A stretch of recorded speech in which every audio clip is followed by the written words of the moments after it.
Hello, welcome to Intro to Music Theory for ninth graders, Major Key Signature Identification. I'm Austin Hadwick, and I want to go over a couple things before we get started today. First off will be the treble clef. The treble clef is made up of 5 lines and 4 spaces. The lines can be identified as E, G, B, D, and F. Or, if you need a memory trick, every good boy deserves fudge. The spaces are a little easier to remember because you just have to think of face is for space. So if either of those help you remember the lines and spaces of the treble clef, amazing.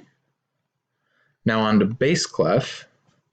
Here are a few more memory tricks. The bass clef is also made up of 5 lines and 4 spaces. You'll notice that there are 2 dots in the bass clef, and they surround a line. That line is F. It's also known as an F clef. So if you can remember that the 2 dots surround the line that is F, you'll be in good shape. But another couple memory tricks would be good boys deserve fudge always for G, B, D, F, A, and all cows eat grass for the spaces of the bass clef. Now you already know this, so we'll move on to some solfege. Solfege is the system we use to identify pitches in a scale. So let's say we're in C major, Do would be C. Moving up the scale, you go Do, Re, Mi, Fa, Sol, La, Ti, Do, representing different scale degrees. Do would be scale degree 1, Re, scale degree 2, so on and so forth. All the way up to T, which is scale degree 7, and Do is, again, scale degree 1, just an octave higher. Do is our resting tone, our tonic. It's our home and it moves with the key signature. So you'll see in the example above that in the first staff, Do is C major, or Do is C. But in the next example, you'll find that Do is on a line that is far from where it was last time, because we're actually in the key of B flat here. So, how do we tell what key we're in? Let's start with the sharp keys. When a key is made up of sharps, you can find Do by looking at the last sharp in the signature. That is not actually Do, but it's the closest thing we have as an identifier. The last sharp represents T, which is only a half step below Do. So when you move up a line or a space from where T is, you will find Do. So in the example on the top staff, you'll find that G major is there. And we know this because the sharp is on the F sharp, or the sharp is on the F line. So if we go up a half step from that F, we find we're on G. Let's go to a little bit more of an intense situation where we have what's called B major. B major has 5 sharps, the last one being A sharp. So if we go up a half step from A sharp, we find that we end up on B. Therefore, we're in B major.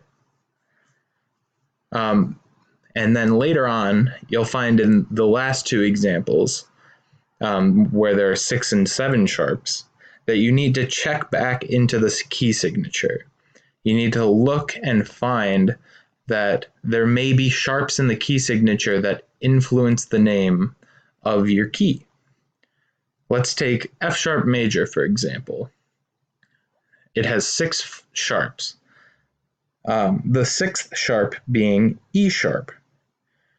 E sharp is actually an harmonic with another note named F. So if we go up a half step from E sharp, we actually end up on F sharp, which is implied by the first sharp of the key signature. Now moving on to flats. The last flat you see in a key signature notifies that that solfege syllable would be Fa. So in C major, we don't have any sharps or flats. But in F major, the last flat we have is B flat. And if we go from B flat and we call that Fa, and we count down Fa, Mi, Re, Do. So Fa would be the B flat, Mi would be the A below it in that space, because all cows eat grass. G would be Re, and all the way down to F would be Do. Therefore, in F major, we only have one flat. If there are two or more flats in a key signature, then we can jump to the conclusion that the second to last flat will be Do. Take the key signature with 4 flats, for example. The last flat in the key signature is D flat, but the second to last is A flat. And if we count from D flat down to A flat, we'll notice that D flat is the solfege syllable Fa in the key of A flat major. Here's a little test. Pause the video here and test yourself for a moment. See how many you can get. And resume the video when you're done. 3, 2, 1, go. All right. Here are the answers for those couple questions. If you got them all, congratulations. Good job. If you need a little bit more practice, head over to musictheory.net. This site is fantastic for improving your musicianship skills, from reading, from sight reading to note identification to key signature identification, and more. The order of the sharps and flats can seem a little confusing at first, but there is a method to the madness. We have this thing called the circle of fifths that helps us navigate this confusing situation. We always start with C major because it has no sharps and no flats. It's kind of a home signature. Then from there, if you skip up a fifth, you'll notice that we get to G. And G is the key with 1 sharp. Notice we skip up another fifth to go to D major, from G to D, and you'll see that that's the key with 2 sharps. If we keep skipping up fifths, we go around the circle of fifths clockwise, reaching each fifth with a new sharp added to the key signature. If we go counterclockwise, we'll be adding flats. So when we go from C down to F, we add a flat. From F to B flat, 2 flats, so on and so forth. And you'll notice at the bottom of this circle, there are a couple note names that are doubled up. I started to mention this earlier, how this can be a confusing topic, but these are called enharmonic key signatures. Notice how they all have 5 or more of whatever sharp or flat they have. These pitches, or these scales, will have the same pitch content, but will be notated in 2 different ways. So let's take D flat major, for example. At the bottom, I've written out D flat major. I've also written out C sharp major. Surprisingly, if you play these 2 scales, they sound the exact same.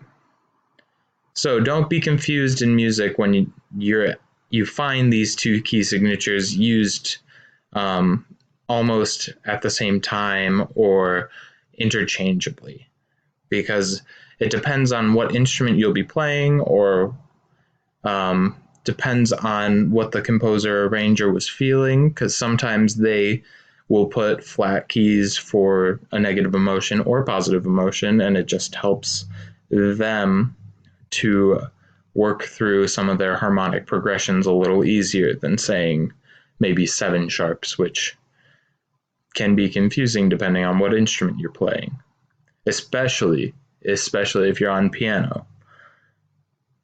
And that's all I have for you today. Thanks for joining me in these key signature identifications. I've been Austin Hadwick. Thanks for joining.